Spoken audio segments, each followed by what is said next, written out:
I got a patron request with Jae-yoon to review the romantic drama The Last Summer. Released on Netflix, this is in the vein of ensemble films like Love Actually, where we jump between multiple characters and the individual stories, although these ones only have minor connections with each other.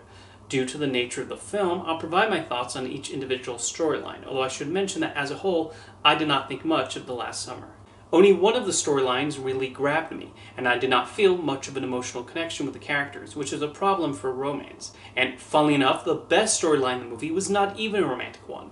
It involves Sosie Bacon's character Audrey becoming a caretaker of a young child actress whose mother wants so desperately for her to become a big star. There's a nice connection formed between the two, and Bacon has a few amusing lines and provides plenty of spunk and heart.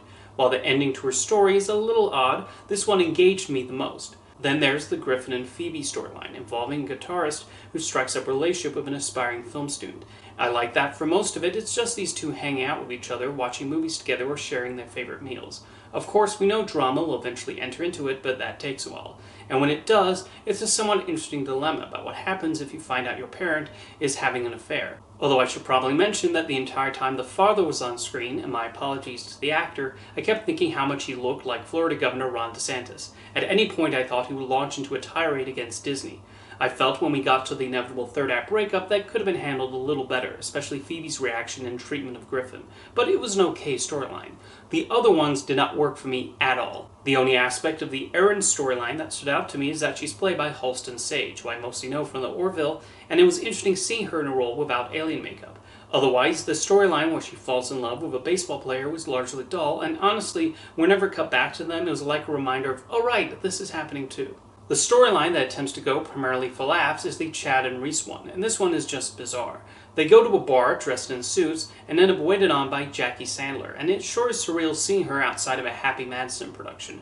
She thinks they're adult business types and serves them beer, which really strains credibility.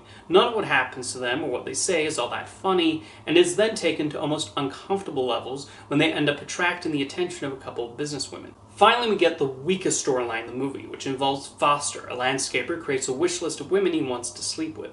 This feels like the one they give the least amount of screen time to, and for understandable reasons, as there's nothing there and it's hard to endear to Foster. He's also a bore of a character, and the story ends on a really bad note.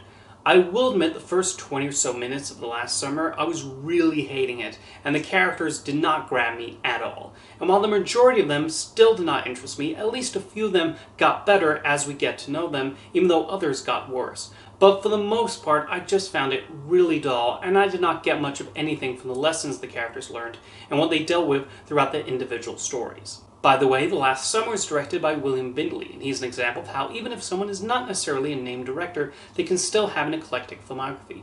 I've not seen the other movies he has directed, but they've included a legal thriller, a demonic horror film, and a family movie about a boy and his dog. Before The Last Summer, the last film he directed was the sports movie Madison, starring Jim Caviezel and Jake Lloyd, which premiered at film festivals in 2001.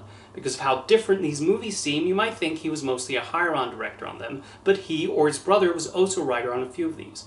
I always like looking at the credits of these lesser-known directors, as they can often surprise you what they were involved with.